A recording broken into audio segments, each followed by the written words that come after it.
Okay, Hare Krishna, and welcome, dear ladies. Welcome to the July Urban Devi Sangha and Women's Discussion Group, and a special welcome to those joining us for the first time. We're so excited to see you. If you are joining us for the first time, please write in the chat so that we can all say hello to you. We're all big chatters, so we like to welcome everyone in the chat.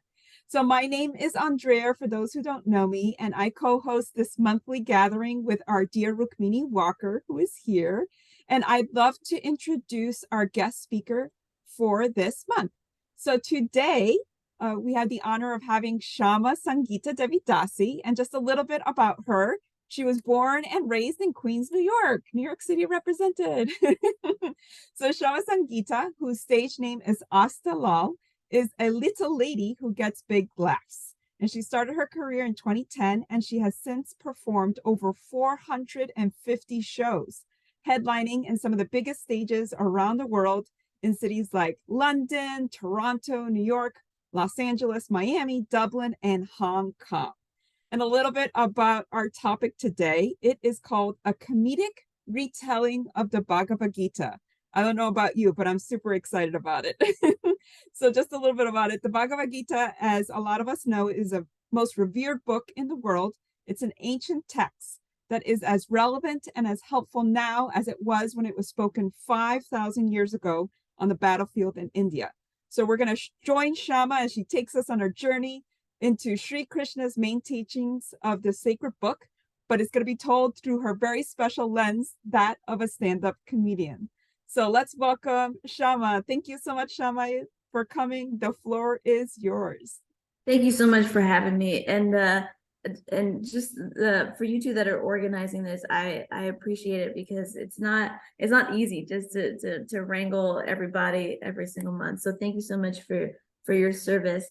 I hope we have a little bit of fun today. I know the Gita is not known to be the most hilarious book. If you've ever read it, how many of you, by show of hands, have never heard of the Gita before? Okay, so you get a little familiar. How many of you have read it and have understood it completely? Right. No, it's hard. It's kind of, it's intense, right? How many of you have started it but not finished? Okay, a couple. Okay, perfect. And the intention that I want to set for this the session that we have today is that if you are still in the process of reading it, I hope this inspires you to finish this really powerful and life-changing book. And if you've already read it before, I hope this talk inspires you to look at it from a different lens, because it's true, every time that you pick up the Gita, you learn something new, right? And we were taught in the Bhakti tradition to use your talents for service, and so I had this weird talent of at least trying to be funny. So I'm trying to use that talent in this service, and so I hope I don't offend anybody today. We're gonna keep it fun and clean, and it's gonna be a good time. But thank you so much for being here.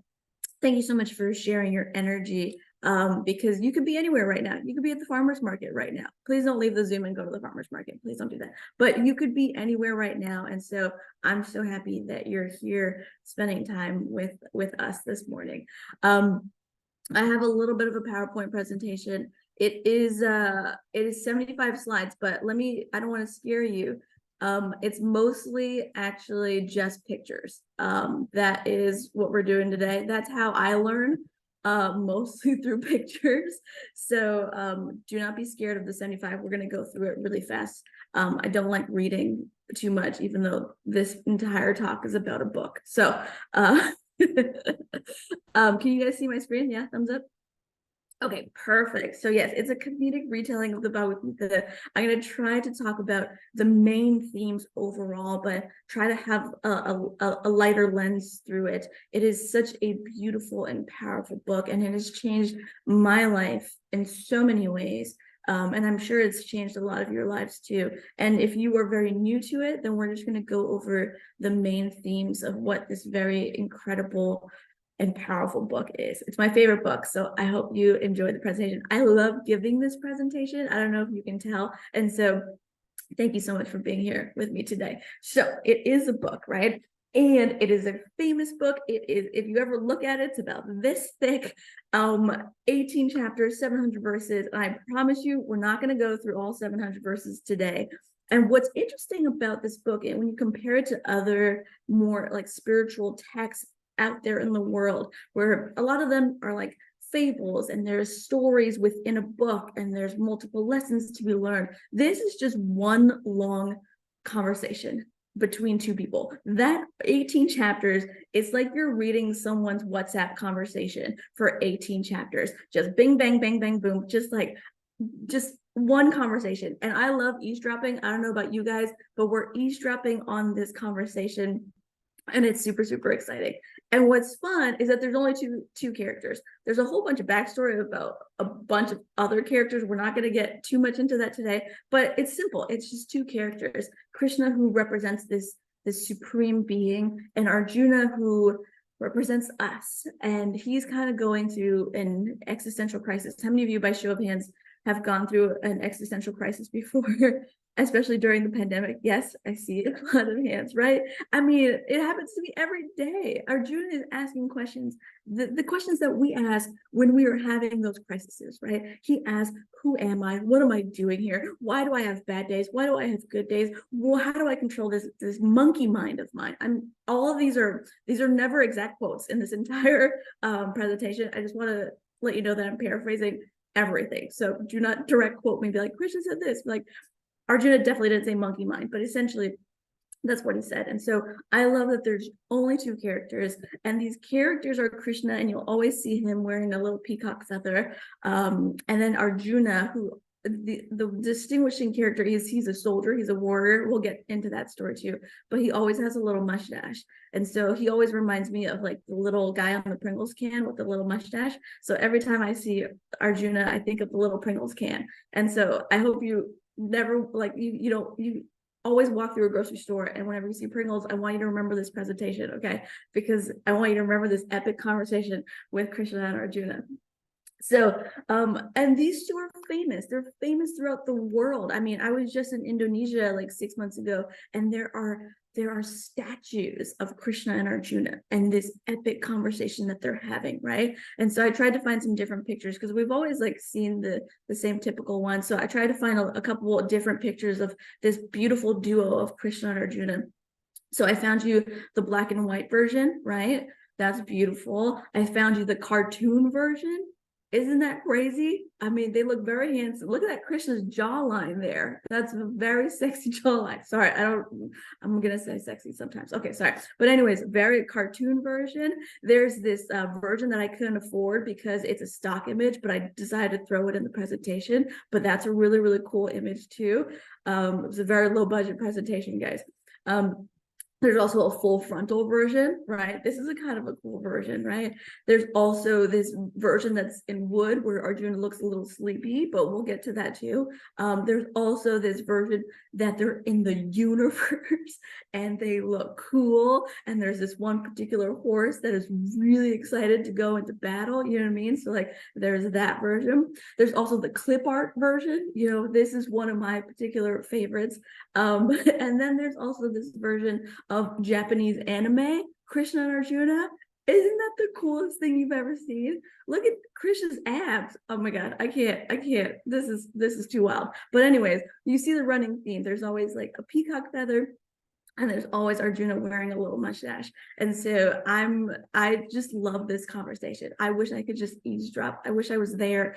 I wish, I just love this conversation. And these two are very powerful beings. And we're going to dive deeper today into the beautiful conversation that they have with each other. So yeah, that gives you a little introduction to those two characters.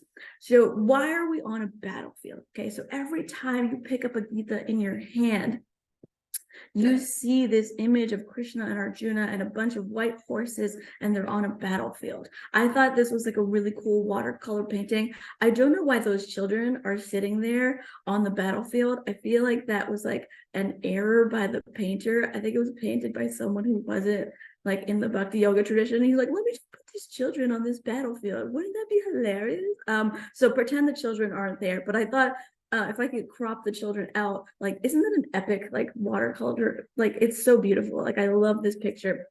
And so the big question here is, why are we on a battlefield? Every time you look at any cover of the Gita, there's like this epic battlefield image. And so I'm going to give you a little bit of background as to how we got on a battlefield, because I do think it's important to mention. So this is not like a fairy tale. This is not like when your ex said he's not going to cheat on you again. This is not a fairy tale. This is like a real life story that happened in a place called Kurukshetra in India, which is a place that you can still visit today. You know what I mean? Like, this is a real story and a real event that happened 5,000 years ago. So I do want to mention that it's at a real place that you can visit. Now, with a little bit of backstory, okay, there's a little bit of a Lion King twist, and there was two brothers. They're actual humans, they're not lions, but for this analogy, they're going to be lions. And so there was these two brothers who were kings, right? One was evil. His name was Dhritarashtra, and I can't pronounce that properly, so we're just going to call him Evil D. Okay, so he was the evil brother. All right, and then on the other hand, there was a good brother. His name was Pandu. We're going to call him Polite Pandu, just for simplicity's sake. Okay, and so at the end of the day, there's a whole bunch of things that happen. I'm not going to get into it, but what is really, really important is that they had sons, right? So Evil D had 100 evil sons. Evil begets evil. I don't know how it happened. I also don't know how it's 100. The contraception wasn't a thing back then, and so like it was just the whole thing, right? 100 evil sons, okay? And then Polite Pandu, he had 5 good sons, okay? But I also want to mention the fact that the last son that he had was Arjuna, but I know you can't recognize Arjuna without the mustache, so I'm going to throw the mustache on there. That's just a little clip art version of Arjuna. Now we know it's Arjuna, right? Because before that, I didn't know. Anyway, so essentially so Polite Pandu had 5 good sons, one of those sons being Arjuna, right? And so what's crazy, this is where the plot thickens, right? How many of you have seen The Lion King before, right? Okay, it's an epic movie. I also don't think it's for children, because this scene like traumatized so many children back in the day. Like, it's just this was just, I was crying. I was like 5 years old, just like sobbing profusely in a theater. I don't think it's meant for children. Anyways, we're not going to get into that. But at one point, Polite Pandu dies. And then kind of all heck breaks loose, okay? Because it's like, who's going to take over the kingdom now, okay? And then this whole thing goes all Game of Thrones style, without the incest, but like it goes all crazy, okay? Because who's going to take over this giant kingdom now, right? Is it going to be the 100 evil sons, or is it going to be the 5 good sons? Oh, I forgot to put a mustache. Okay, there we go. Okay, now I could say, is it going to be the 100 evil sons, or is it going to be the 5 good sons? And this entire battle erupts, and there was a lot of negotiation. Like, Krishna helped a little bit in trying to negotiate, because all the 5 good sons wanted was a little bit of land. There's a little bit of land. They could tend to their goats, and I'm assuming they had goats and cows, and like just live a peaceful life. You know what I mean? And then the 100 evil sons were like, no, you don't even get one tiny little itty bitty crumb of land. And so this went on for a while. And essentially, there were so many attempts of like the 100 evil sons trying to kill the 5 good sons. And so something's got to give at the end of the day, right? And so that's why we are on this battlefield. It's essentially a war over good versus evil, essentially. And it's a war between families over power and land, which is very similar to what we see on a daily basis, what we see is happening in Asia right now. And so like it's a reoccurring theme in our lives, right? This battle of good over evil. And so that is why we are on this battlefield. And so now we get to the juicy part. Okay, what is this conversation? Can I get the read receipts? Like, what are we talking about today? Okay, so Arjuna starts off this entire conversation and he's very scared. He's scared. Why is he so scared? Because on the other side of this battlefield, he sees his brothers, his cousins, not his brothers, his cousins, his uncles, his grandfathers, his teachers, everyone who has taught him anything about anything. And he's like, I don't like this. This doesn't, he's like, he's a soldier and he knows the other side is evil, but he also knows that they're his family, right? They're his family. They grew up together. They were on a motorbike like this family together. And he is so confused as to what to do because he knows that they're evil, but he also knows that essentially, how many of you have ever seen this terrible franchise called Fast and Furious? It is absolutely horrendous. I don't know how the male population continues to watch this movie because it's like on Fast and Furious like 10 right now, and it is literally the worst franchise I've ever seen. Anyways, if you love it, totally okay. I support you. Do you do your thing? But like at the end of the day, the one major theme of the Fast and Furious franchise is you don't turn your back on family, right? Like this is a theme that comes up in every single, I haven't seen a lot of them, but I've seen like enough to know that you don't turn your back on family, right? And so like Arjuna has the same mentality. Thank God he's not part of the Fast and Furious franchise. I think that would not be good for his brand. But the point is, it's very, very similar to this predicament, right? And so he's like, I don't think this is good. If I win, it's not going to be fun because all these people are going to be dead. And then there's widows to take care of. And then there's like a whole thing. And like, it's going to be a social justice nightmare. Like it's not going to be fun if I win. If I lose, also not going to be fun because I'll be dead, right? So either way, it's not going to be a good time, right? Arjuna is not wanting to do this. So he goes to Krishna, I'm not going to fight you, Gerald. I don't know who Gerald is, but he's like, I'm not going to fight at all, right? But so that's why he puts down his bow and he turns to Krishna and he's like, nope, not going to do this. I don't think this is a good idea. There's no winners in this situation. I'm not going to do it. And so I also want you to know that this is happening right before the battle starts, okay? So everyone on the battlefield is looking at this one chariot. There are hundreds of thousands of soldiers on this battlefield, and they're all eavesdropping, okay? They're all like trying to eavesdrop a little bit. They're not like bored, and they're not like on their phones like playing Candy Crush. Like there's no Candy Crush at that time. Like they don't, like they need to occupy their time. So they're like, I think they're trying to listen in, right? So this is happening in real time. And so Krishna says this very, very important thing to Arjuna, and we're going to dissect it a little bit. He says, Arjuna, you are mourning for what is not worthy of grief.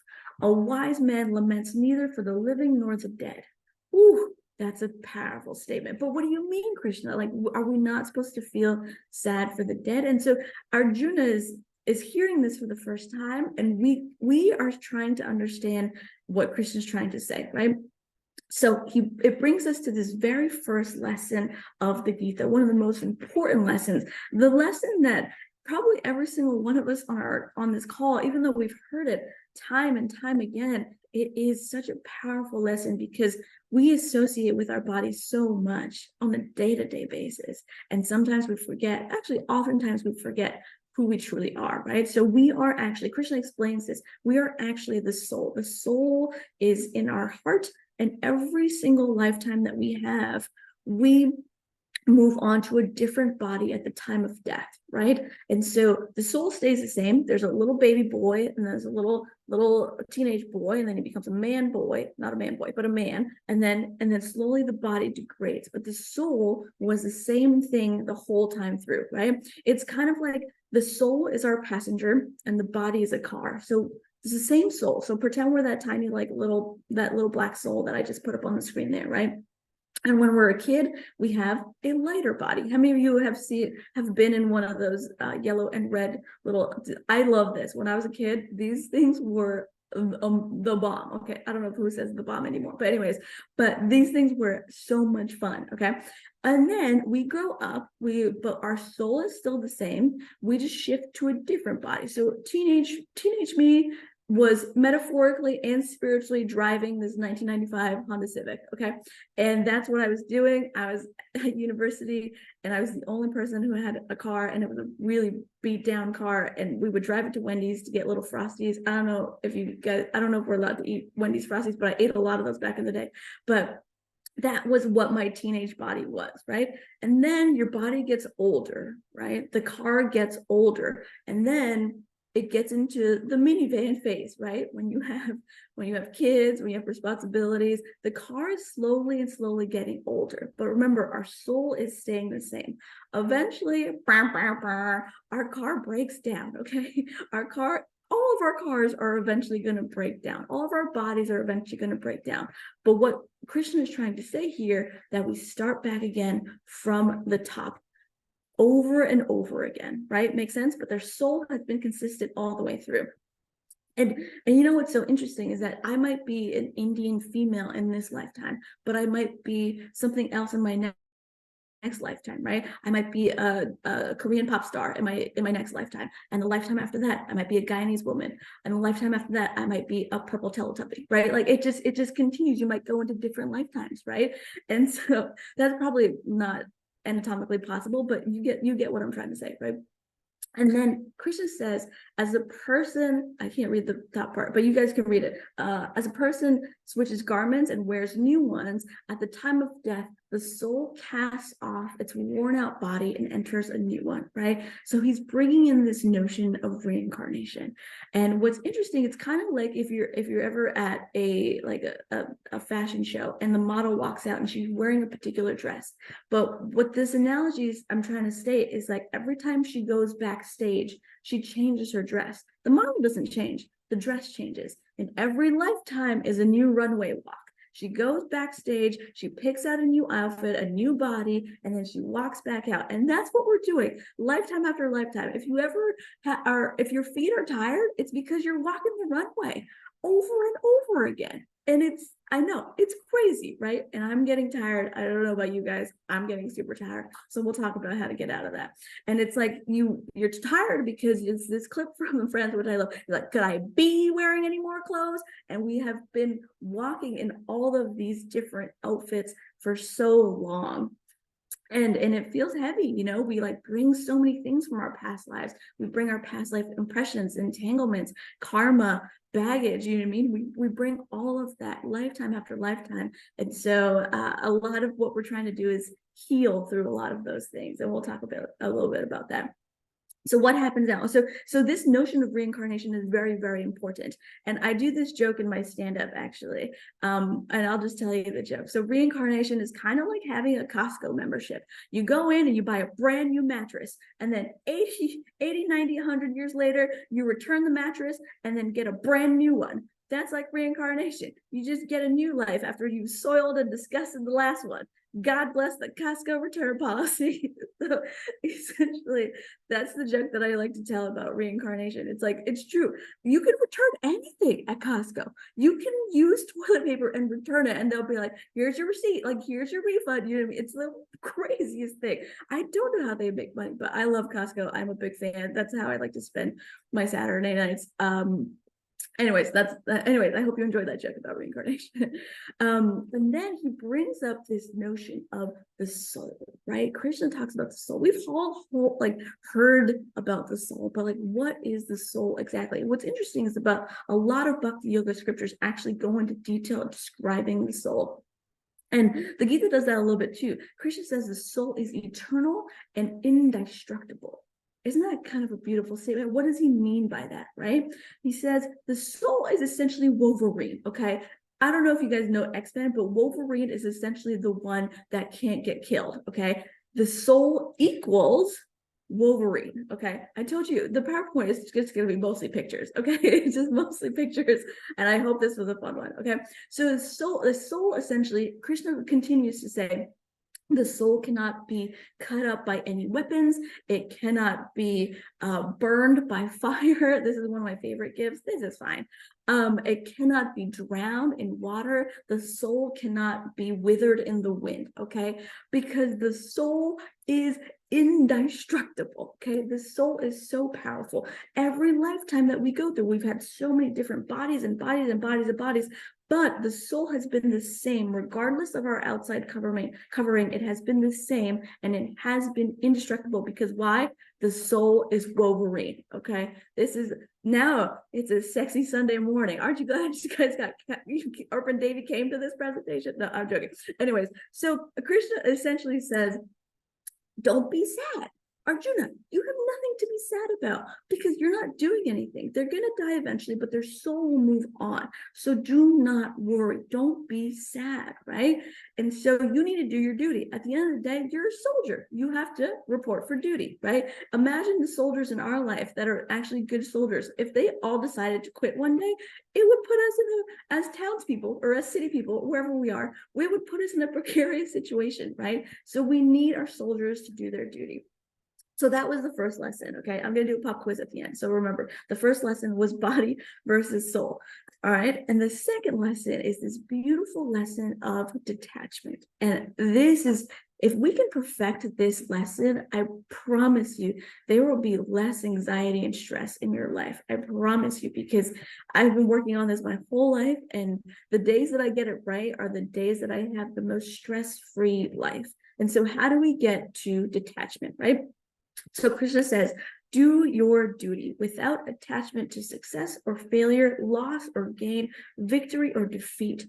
Oof, that's a hard, how do we even do that? As human beings, we're attached to everything that we do. We bake a cake, we're attached to how people are going to react to it. We give a presentation at work, we're attached to how well we do, whether we're going to get a promotion or not. We're attached to so many things in our life. So how do we become detached, right?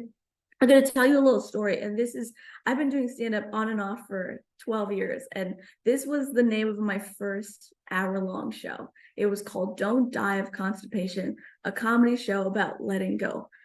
Obviously, you can tell my humor is very academic. It's very, very intellectual. And so this was the first show that I did probably about like 3 years into my career. But I want to tell you a little bit of a story as to like when I first started my career 12 years ago, I learned detachment like nobody's business. So I'll give you an example. When I was like just started out, I think it was my third show ever. And I was very new to comedy. I was still shaking, but I still like knew that this is what I wanted to be doing. Ever since then, I've done 450 shows, but the first couple shows were the worst of my life. They're just terrible. They're really bad. I think I did this one show in Toronto. I'm originally like, I grew up in Toronto, Canada. And so I did this one show and I wrote this joke and I thought it was like the funniest joke I had ever, it was like a dad joke. It was something stupid like what does a janitor do when he comes out of his, what does he say when he comes out of his closet or something like that? And he goes, supplies. Like it was so stupid. Like it was like, I thought it was like the best joke that had ever been written in the face of humanity. And when I got on stage, and I was so excited to tell it. I was like, this is going to kill. It's going to be wonderful. And I told that joke and like nobody laughed. And as a comedian, every single comedian from Chris Rock to Amy Schumer to Ali Wong, every single comedian remembers the first time that they bomb on stage. Like they remember that feeling because that feeling is like this gut-wrenching feeling of, oh my God. And all I wanted to do, as soon as I told the punchline, like I didn't hear any response. I didn't hear any laughter. And all I wanted to do, I wanted to cry. Like I wanted to run off stage and just get in the fetal position and just cry because, and I didn't realize why I was so stressed out. I didn't realize why this was, and I thought about it for so many months afterwards, you know what I mean? And I kind of like took a little break too, because I was like, I don't think I can handle rejection. I can't handle any of this. And I didn't realize until later why I was so sad about it. I was sad because I was attached to a certain expectation, right? I was attached to a certain result. But what I had to learn as a comedian, and I want you to apply this in your life too, in whatever profession that you're in, is that as a comedian, all I could do was control how well I write my jokes and control how well I speak. And the moment the joke leaves my lips, I have no control over it whatsoever. So why worry about the thing that I can't control? I need to be detached to that certain outcome, that certain expectation that I had, right? And so detachment, my version of detachment is the ability to not worry about the things that are outside of our control, right? If we can distinguish what is in and what is out of our control very early when a problem sets in our life and be detached to it, it can change our entire life, right? How do we do this? The formula for detachment is simple. All we have to do, and this sounds like something your mom says to you when you're trying to ride a bicycle for the first time, all we can do in our life is try our best, plus give up the worry about the outcome. Give up the worry about what's going to happen after that. That is detachment, right? And that is what Krishna is trying to teach Arjuna, that all you have to do is do your best, do your duty, do not worry about what's going to happen afterwards. And that is detachment, right? So that, I think, is a very, very powerful lesson. So that is lesson number 2, detachment. And I promise that if we can perfect this equation in our lives, the amount of stress that will leave our body, it'll be phenomenal. And I say this because I've had to practice this so many times, every single time I get on stage. So I hope this formula also works for you as well. The lesson that is the third one is happiness, okay? Because aren't we all trying to be happy, right? The question that we all have all of our mind is, how do I be happy? How do I be like these people in this stock image where I'm just jumping with my friends in the sunset? Like, how do I be happy? I think there's so many books and podcasts and literature just about this one topic. And of course, Krishna and Arjuna talk about this very big topic because happiness is a very big topic in our lives, right? And so Krishna says, happiness and sadness come and go like the summer and winter seasons. One should tolerate them without being disturbed. That is beautiful, but how do we do that? Okay, that is such a beautiful sentiment. And then Krishna goes on to explain it. Okay, so he talks about these things that we all have, these senses that we all have, and we all know them, we all understand them. And so it's kind of like, I'll give you an analogy. So what sparks up, I love donuts, all different types of donuts, and so that's kind of like my Achilles heel. I love donuts so much. And so what does that spark in me? What sense is that? That's the sense of taste. And so the moment I think of a donut and I'm like waking up in the morning, and I'm probably going to get a donut now because I'm in Los Angeles and it's breakfast time. So the moment that I think of it, it sparks my sense of taste. And then my mind goes to, where am I going to get a donut? How am I going to get a donut? How many donuts should I eat today? Right. And then I find my way, I Uber eat some donuts to my house, which I have done before. This is a judgment-free zone. Okay. You guys have not Uber Eats donuts to your house, just like a dozen donuts, and you're just a family of one. Okay. Anyways, the point is my mind goes crazy and I get those dozen donuts. And then it goes, maybe I should order some more. Maybe I need some for tomorrow. Maybe I should bring some into work. And then my intelligence, which is different than my mind, says, no, if you eat more donuts, you're going to get diabetes. You need to knock it off. Okay. So this analogy is essentially, I want to talk about this analogy about the mind and the intelligence, right? And so pretend that you are a dog walker. How many of you have walked one dog before? Yeah. We've all kind of walked a dog. How many of you have walked 5 dogs? Ever? No, it's rare. It's rare. Okay. Yeah, I see you. But essentially, remember that we are the soul, right? And our entire task as the soul is to find our way back and have a peaceful walk while we're doing it, right? Try not to create too much extra karma, but our entire job as the soul is to have a peaceful walk. And if you have 5 dogs and you have no leashes, how difficult is it to walk those dogs? Incredibly difficult, right? So these dogs represent our senses.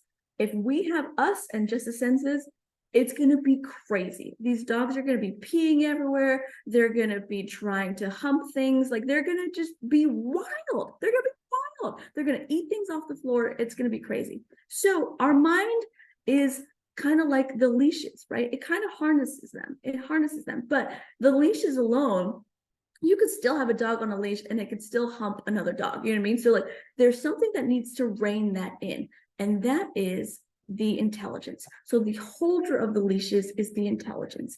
And so our soul needs to have a peaceful walk. So our intelligence needs to control our mind, and our mind needs to control our senses. And that is the only way to control our mind. We've all heard this. We are not our mind, and we are not our mind, right? But we do have a higher intelligence. And Krishna says, use your higher intelligence to control your mind so you can control your senses. And that can lead to happiness, because our senses can drive us crazy, right? They always want to see the latest movies. They want to hear the latest music. They want to go. They want to travel. They want to buy the latest cars. They want to do all of those things. And if we don't keep them in check, they will drive us crazy. And our walk will never be peaceful, right? So you guys get this analogy of like the intelligence controlling the mind, controlling the senses. So that's essentially, in not similar words, but what Krishna is trying to say, right? And so he says, one who is, I can't even read that because I'm sharing screen, but you guys read it, right? One who is not in something consciousness can have spiritual consciousness. One who is not in spiritual consciousness can have neither a controlled mind nor steady intelligence, without which there's no possibility of peace. And how can there be any happiness without peace? Which is a kind of a paradigm shift now, because it's not peace that brings happiness, it's happiness that brings peace. And so what we're really striving for on this walk as souls is not happiness. What we're actually striving for is peace, because peace is the only thing that can bring happiness. And so I think all of the self-help books are kind of wrong, because they're striving for the wrong thing. Everyone's striving for happiness when they should be striving for peace, which is beautiful. And so how do we bring about more peace in our lives? This brings us to lesson number 4, the power of meditation, right? And I think this is very, very important, because everyone on this call knows the benefits of meditation, reducing cortisol, increase, like all of the lowering blood pressure, all of the anatomic benefits that yogis have known for thousands of years. The Western scientists have realized how powerful this one thing is. And so we're going to do this together for 3 minutes. So if you could sit nice and tall in your chair, and essentially your mind will wander to 500 different things. And what we're going to do is just focus on our breath, right? We're going to take the longest inhales and the longest exhales that we've ever taken for this entire week. Okay. I want you to just let it all go. And then every time your mind wanders to something else, just bring it back to your breath, right? And every time you bring it, and wandering is fine, but every time you bring it back, you're kind of like doing a bicep curl for the mind. You know what I mean? Every time you are aware that it wanders and you bring it back, you make your mind stronger and stronger. It's okay that it wanders. It's going to wander to, what am I going to do today? Am I going to clean the house today? Am I going to go to the farmer's market? She had a great idea of going to the farmer's market. Do you think the farmer's market is still open? I should Google it. Your mind is going to go wild. Like, what am I going to have for dinner? Oh, can't have Taco Bell. I had Taco Bell last night. That wasn't good for me. Your mind is going to go crazy. But every time your mind wanders, bring it back to your breath. And we're going to do that for 3 minutes together. So if you could sit up nice and tall in your chair, close your eyes, take your first initial deep breath, and exhale. And I'll start the timer now.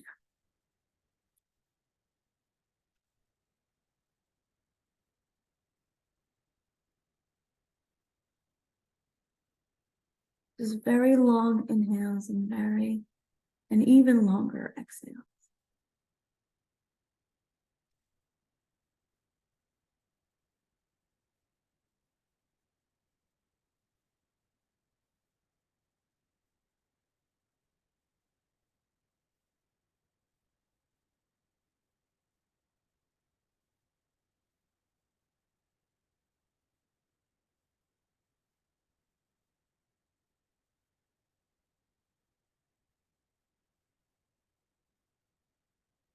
Time your mind wanders, just bring it back to your breath. Wherever you can feel your breath, in your mouth, in your chest, in your stomach, bring it back to wherever you can feel your breath.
your exhales a little bit longer now.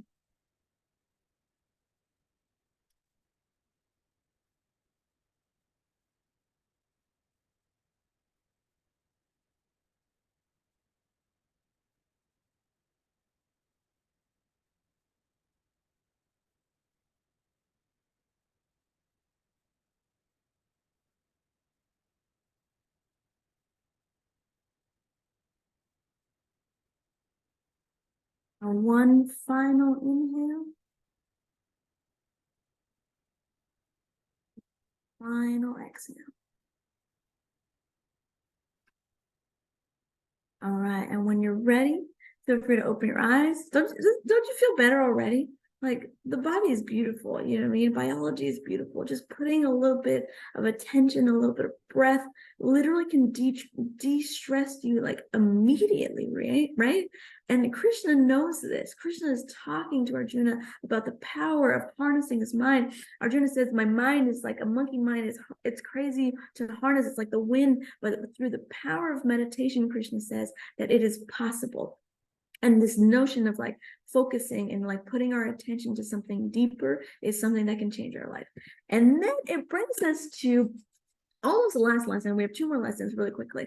This notion of bhakti yoga. And what does bhakti yoga mean? Bhakti means love, and yoga means to connect to something higher, right? So essentially, bhakti yoga means to connect to something higher through love, right? And whatever that means to you, connecting to something higher than yourself. This can be God or the universe or Krishna or Allah or your hamster or Mother Nature, whatever it is to you, something that is higher than yourself.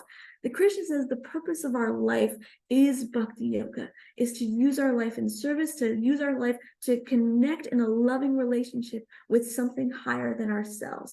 And so he talks about how easy it can be. He says, if one offers me with love and devotion, a leaf, a flower, a fruit, and water, I will accept it. This is like the easiest thing to do, guys. This is literally the easiest. How many of you, if I was in a relationship with someone and someone's like, I just want these 4 things, I'll be like, bet, so easy. This is the easiest relationship ever, right? He's asking for things that are simple. Fruits, you can find them on trees outside, right? And you can water, just easy, so easy. Costco, remember that Costco membership? So, but don't buy packaged water. Anyways, do whatever you want, it's fine. But like leaves just on the street, you know what I mean? I just love this gift of this Mona Lisa going, don't ever leave me. I don't know. It was the weirdest gift I found last night. And I was like, I'm going to put this in my presentation tomorrow. And then I realized this is a terrible mistake because it doesn't make any sense. But it's a leaf. It's a very simple thing. And the last thing is a flower. Look at this sloth. The sloth is just saying, I has a flower for you. That's it. That's all that Krishna wants. It is so simple. He's literally asking for the most simple things, but the whole point of it is the love that you have in your heart. He's not asking for you to donate to the collection plate. He's not asking for you to start churches. He's not asking for anything. He's asking you to be that little sloth right there and build that beautiful, loving relationship with him, or whatever you want to call him in your tradition, is that build that beautiful, loving relationship through bhakti yoga, right? It's very simple. And that's what I kind of love, actually. And then it brings us to the very last lesson that we have today, this notion of free will, which I love because at the end of the day, after 18 chapters, Krishna goes, do what you want to do. Okay. That's what he says. It's like they talked for hours. Okay. People are like tapping their foot. They're like, when's this war going to start? They've talked for hours. And essentially Krishna says, thus I have explained to you this most confidential knowledge. Deliberate on this fully and then do what you wish to do. He was just like, what? I told you everything. I gave you all the wisdom in the world. I gave you all the gems of knowledge. I literally told you every secret of this universe.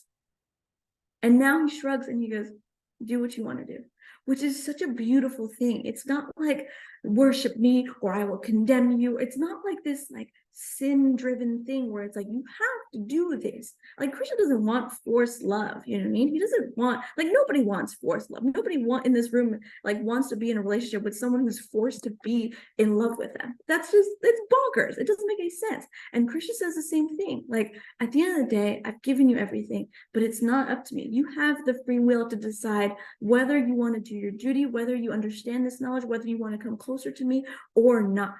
Like, the fact that you guys are here and this urban Devi thing on a Sunday morning, like, you guys could have been anywhere, but you decided to cultivate that relationship and like move forward in your path of spirituality, and that is beautiful. And Krishna talks about that in the Gita too. It's like we leave off and we pick up in this lifetime where we leave off in a previous lifetime. So the fact that you're even here right now, you've probably been in urban Devi sessions in many lifetimes before, you know what I mean? Maybe not on Zoom. It was probably like urban Devi through like carrier pigeon, and we were just like exchanging pigeons and different spiritual ideas. But you get what I'm trying to say, right? We've been doing this for lifetimes, and Krishna has this beautiful, and I love this, you have the free will to do whatever you want, right?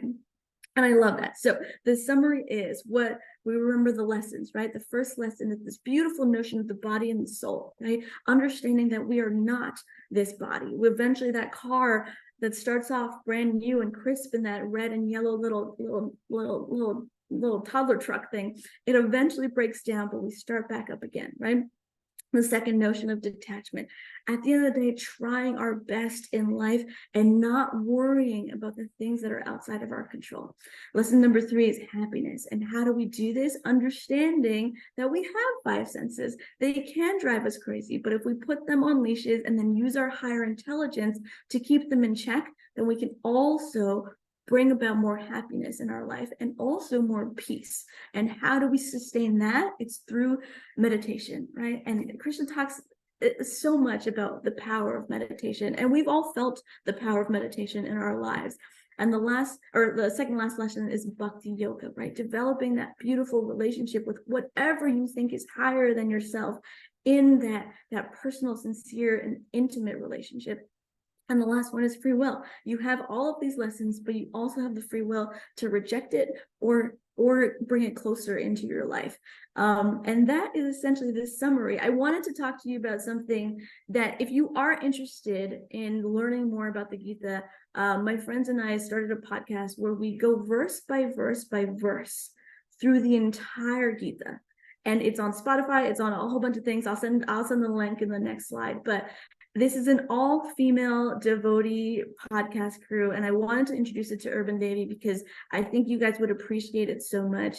And essentially, we're not experts. We say join 3 friends, your book club buddies, that takes you verse by verse, and we try to essentially make the Gita practical and relatable, and the lessons are timeless, but we also try to make it funny. So if you enjoyed this talk today, essentially this podcast is so dear to the 3 of us, and we literally go verse by verse by verse. We're on 50 episodes right now, and we're only on chapter 7, and so feel free to join and catch up with us, because we are still in the process of going through all of this. And if you read the Gita and you love it, please share this podcast with a friend who is new to the Gita or is new to spirituality. I think it'd be really helpful, because it is a very lighthearted take on the Gita, but still being practical. I bring the humor, and the other girls are way more intelligent than me, and so I think it's a really good combination because they say something really smart, and then I'm like, but what do you mean? So like, it's a lot of that, and so there's a lot of explanations. But I just wanted to thank you all so much for sharing your energy with me this morning. If you have any questions, my stage name is Aastha Lal. Feel free to add me on Instagram or add the Modern Yogi podcast on Instagram. But if you ever have any questions on anything I talked about, this is literally my favorite thing to talk about in the world, because this book has, I like getting teary. I don't know why. I don't know. Anyways, but like, this is literally my favorite thing to talk about in the world. And so thank you so much for sharing your energy with me. And please reach out to me, slide into my DMs. It doesn't have to be weird, just slide into my DMs. Okay. And that is it. Thank you so much, everybody. Hare Krishna, dear Syama Sangita. Oh my goodness. Thank you so much. I feel like I've been through a joyous, like, roller coaster ride. My face actually hurts. from smiling and laughing so much. And we have so many comments in the chat about the podcast that you shared, that people saying it's an amazing podcast, that they literally downloaded the podcast list this morning. Somebody else, Chitra, said, I'm listening regularly, currently on episode 21, and I love it. So we do have a lot of recommendations for that. I put the website in the chat as well, and then we will make sure to share that in our Urban Devi WhatsApp groups, as well as the description for when this chat goes on YouTube. So my friends, next coming up is our breakout groups, where we will come together in confidential, intimate little groups to talk about some breakout questions. So let me just share those aloud. And then I will also be sending those via our WhatsApp groups, because the questions don't show up on the chat once we're in the WhatsApp groups. So I just want to share those aloud before we pause the recording, so that those who are watching this online can get them as well.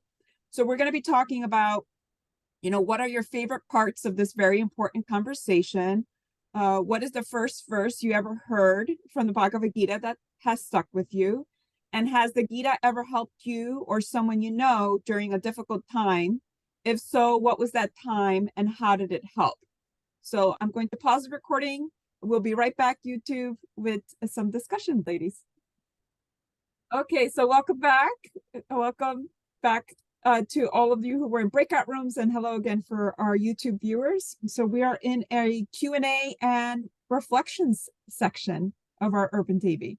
So if anybody has something that they want to share, you can either raise a virtual hand or unmute yourself, or we can always start with our dear Rukmini Walker, who always has something lovely to share. Do you want to start us off? Me? Okay. Should I start something off? Okay. Yes, please. Well, please also be thinking, all of you, what you can share, because people might get tired of listening to my voice. But I think we had some resonance in our group about the idea of that it's such a relief to be like the realization or the gift of knowing that we're not this body, that I'm the soul, that's such a relief. That it's like such a wow moment, and such a it's almost like, who talks about that?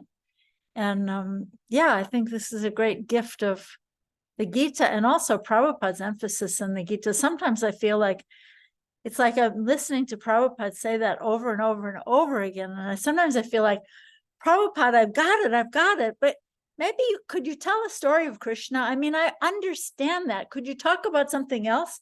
But then, do I really understand it? And, how that repetition is so important to give us that aha kind of experience. But I'd love to hear from, now that I broke the ice, I'd love to hear from any of you, all of you, please. Yes, so please raise your hand. Or Syama, you were in a group. Was there anything that you wanted to share? I think my partner in the breakout group shared something really interesting, and I think one of the first verse that I can think of, because it sparked something when she said it.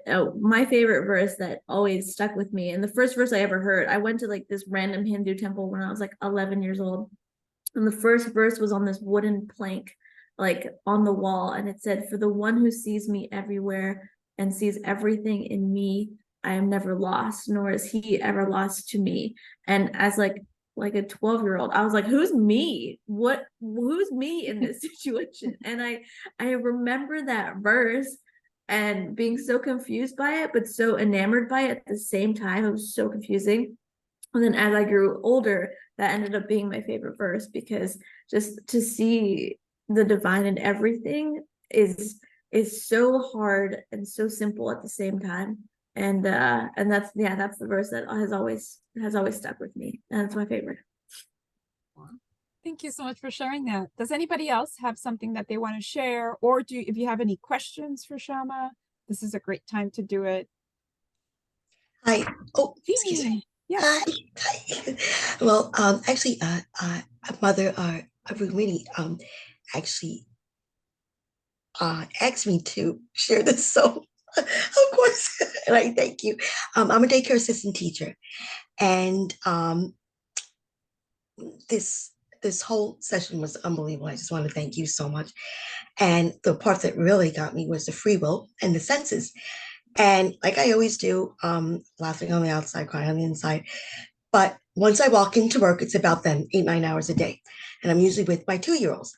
And recently, actually, I was quite down, and I always, as you know, as we say, I always, you put it at the door, and you walk in with that smile and the hugs. And this one time, I guess I was in a moment, and just walked in, and I had a frown, as corny as it sounds.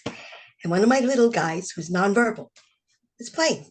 He literally pushed everyone out and went, gave me the biggest smile, like, and hugged me and kept hugging and was smiling. Wanted to make sure I was okay. Then walked away. Played, like maybe like half hour passed. I thought, okay, here I am playing with them and everything. Comes over again, wants to make sure, went like, hugged again and looked like, and I said, oh yes, thank you. And that meant to me everything. Then I realized, you know what? I know for a fact they take better care of me than I do of them. There's a proof right there in every respect. And also in terms of free will, Krishna's guiding me. And there I go. I just, my own self-critic. But then I realized when I'm around the children, I kind of get to mask it, which is wonderful. But, once it's time to go home to the so-called real world, that's a whole nother thing. But I work on it every day. But that to me, in that moment, combined the free will, the senses, and that childlike beauty. And it really, and the last few days, like when I'm, down, I actually think of him and I say, you know what, maybe I am okay. Let's try to, think about, how my little friend, looks upon me. So that's what I wanted to share in terms of with the free will. And of course, not the body. I was one of those teenagers from the 80s to 90s, that's the supermodel and all that. And I was just a little mess because of course, not even here. And we were talking about a comparison. And I've always been one for that, but not in an envious way, in a very self-critical way. Like, oh my, even down to chanting, I admit it. And even though it's been, an hour or so, this really opened my eyes, to, let's get to work. Even though I'm doing the work, it's time to really get to work. So I thank you. And thank you for letting me share. Thank you. Oh, thank you so much, Jane. And thank you so much, Rukmini, for encouraging her to share. That was wonderful. And for me, I know I wasn't able to be in a breakout group, but one of the things that I really got from the presentation, other than my face, like I said, hurting from laughing and smiling so much, is when the breakout question, when you ask, like, how has the Bhagavad Gita helped you or someone that you know? What I was thinking was that when I had my husband and we had a little dog previous to the 2 dogs that we have now, but she was 17 and a half years old, and she was in the process of leaving her body. And that was really challenging. But what really helped us was the Gita and going to the Gita classes. And as you said, like the whole idea of like, she is not that body, like just understanding in a very simple way, like our dog is a soul. And like you said, she could have been a person or who knows what body she had before, but she's a soul and she is leaving this body. And what can we do to help her leave this body in the most auspicious way? So we, would read to her from the Bhagavad Gita. She would hear kirtans all the time. She would have kirtans, which is the chanting of the holy names, the Hare Krishna Maha Mantra, Hare Krishna, Krishna Krishna, Hare Hare, Hare Rama, Rama Rama, Hare Hare. And we were doing that for her, as well as giving her prasadam, which is blessed food, right? Food that's been offered to the Lord. And I'm not saying that it was easy watching her leave her body and deal with it. I still had a lot of grief and I still had a lot of emotions around it. However, it was a little bit easier. It was a little bit easier, and knowing that, like knowing those truths. So thank you so much for reminding me of that. I don't know why it reminded me, because your presentation was so joyous, but it made me think about that. So thank you so much. Does anybody else have something that they want to share? Deepa? Hare Krishna. I just two things that made me laugh in the group, and from one of the Devi Dasis. And it was about spending life just, eating, sleeping, and avoiding to die. So that that was really nice. And the other one was that she wishes she didn't have so much free will. That made me laugh a lot. So I thought that was really good. But it was very exciting sharing everything with the ladies. Thank you, Deepa. I love how, see, Syama, you continued infusing the humor and the joy, even in the breakout groups that you weren't there. Yes.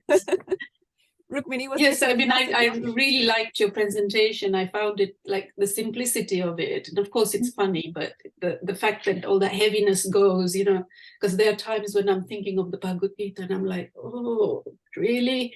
But it's so nice to have a little bit of this so that I can it lightens it. So I'm very happy to be here listening to it. Thank Nice. you. Thank you. Thank you, Deepa. It's interesting, that idea of, oh, I wish I didn't have so much free will. Like, oh, Krishna, can't you just make me love you?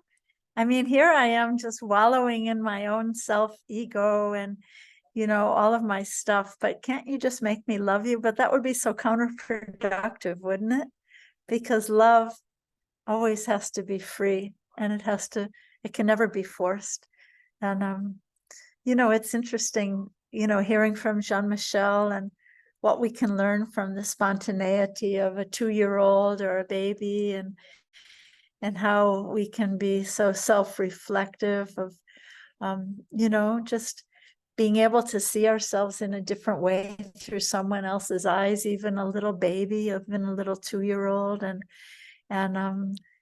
to just find the joy in the giving up the feeling the relief of just, wow, I'm a spirit, and a joyful spirit, and I can remember that if I want to, I can try, and I can find joy in that. So that's kind of what I'm getting out of it. Anybody else have thoughts? Anybody else want to share anything? Lori has her hand up. Please, Lori. Haribol, everybody. Rukmini asked me to share a little bit about my husband's journey and how I gave him the free will. I'm a full-time yoga teacher, and I found Bhakti around 10 years ago through Raghunath. And so I watched the podcast, and I went to the Wisdom of the Sages retreat in Italy the first year. And then I went the second year, and my husband said, well, I want to go. It's Italy. I said, okay. So he thinks yoga is asana, even though he's aware of Raghunath and Kirtan and all of this stuff. So he comes to a retreat with 80 people, chanting and singing and dancing, and he's a chief from the military, and he's like, and I said nothing. I never preached. My vibration stayed high because that's my path, and this is what I do, and this is how I share. And he started to get a little soft. And one of the guys, a lot of male devotees really had an effect on him. They were 30-year devotees from Australia, some from UK, and they weren't there for the asana. They were really devoted, and it really started to scrub his consciousness. So when he got home, he's like, what are these beads? And I'm like, Krishna book. What is this Bhagavad Gita? Like, I had everything he needed, but I couldn't really be the one to say, you should read this, because it would just push him further away. So he had the most transformational journey this year. We sat with Satchidananda Swami, and he said, I feel like it was the year of the butterfly. I've made such transformation. He stopped alcohol. He's vegetarian now. when we went this year on retreat, I said, I really want you to go morning arti. I think I want you to see what Mongol arti is. I mean, I go to India all the time. He's like, oh, I'm done with third world countries, right? We're going for a month this fall, by the way. Anyway, he loved morning arti. He hugged every person that was an attendee every single morning. So his heart cracked wide open. So if anyone really has a partner or somebody in their life, you just have to stay the course and let them have the free will. And I'm really, really happy after 27 years now, he's ready to walk beside me on this path. Wow, that's so ecstatic. Actually, if any of you are interested, there's a men's retreat that my husband's organizing, which is called mantra.org, something like that. There might be a hyphen in there, but mantra.org, and it's going to be at New Vrindavan in West Virginia in September. So if any of you have partners that you feel are not very good at hearing from their lady side of the fence, that they might be like to hear from some guys. It's really powerful. They do all kinds of guy stuff, like campfires. They do kirtans, and they do, I don't know what they do, but they do all kinds of sporty things. Bhakti Marg Swami comes and does dramas, and they have wonderful prasadam and kirtan, and they talk about real guy issues. So something to mention if any of you have partners that might be open to getting to some inspiration. I put the link in the chat, Rukmini, and Okay. I actually my husband and I attended it, one of the first ones, and I say we attended it because he was very new to Bhakti at that point, and he didn't feel comfortable going by himself. And he was just like, he didn't want to be, what was it that he didn't want to be like the lone person that wasn't really into it, so he needed me to go with him. So that the great location is New Vrindavan, is that location. You can stay there as well, and just in case you have a partner that is either new to it or doesn't feel comfortable going by themselves, you can still stay there, and there's lots of things for you to do while your male counterpart goes on the retreat. And it was really sweet, and I enjoyed seeing him, like you said, Lori, open his heart, soften his heart by the association of other devotees of Krishna, and also by the cows. I've talking again, I'm going back to animals, but I think recognizing the soul in the cow bodies really helped him. And after that, he stopped eating meat as well. Really, surely he had been trying to go vegetarian, but after going on that retreat and seeing the cow bodies and understanding them as souls and kind of getting that realization, he stopped eating meat. So we're not trying to convert our partners, but it's just good to feel hopeful. And I love that share about softening your partner's heart. So before we go on to final announcements, if anybody else doesn't have anything to share, I just want to remind everyone, especially if anybody is new to Urban Devi, that we do have some WhatsApp groups where you can continue this association and continue this conversation. So I'll put those in the chat if you want to join us. And also, if you want to partner up with Rukmini Walker, who is, thanks to her is why we have Urban Devi and all these opportunities. You can check out the links. Rukmini is also leading an in-person workshop at the Bhakti Center in September. So we will be sharing more about that if you join her email list, as well as check out her website or join the WhatsApp group. Okay, so it looks like we don't have any more shares, Rukmini. So do you want to lead us off with finishing off? And again, thank you, Syama, for the amazing presentation. Yeah, Syama, I just love that idea that the little Pringles guy has a mustache and reminds you of Arjuna. So then whenever we walk through the grocery store, we can always remember Krishna and Arjuna by looking at the Pringles guy. So that's really, really sweet. And so thank you so much. Another wonderful presentation by Syama Sangita. So next month, if you would like to join us next month on August 20th, please mark your calendars. We have a young woman named Poonam, she's actually doing a women's retreat for young women at New Vrindavan in October. So that maybe, Andrea, maybe you can find out about that to post. But Our next Urban Devi is on August 20th, and Poonam will be speaking about Gita wisdom for challenging negative thoughts. So I think we all kind of can delve into that kind of negativity sometimes when we are needing a 2-year-old to shake us up, or a little tail wagging puppy or something. But yeah, Gita wisdom for challenging thoughts she'll be speaking about and sharing with us. And let me see if I have more about that. Just a second. She says, we will explore how the teachings of the Gita encourage us to implement the elements of self-compassion into our lives. The science of self-compassion draws upon key elements that allow us to challenge negative thoughts and adopt a balanced mindset. Through self-compassion, we learn to embrace imperfection and experience belonging through shared human experience.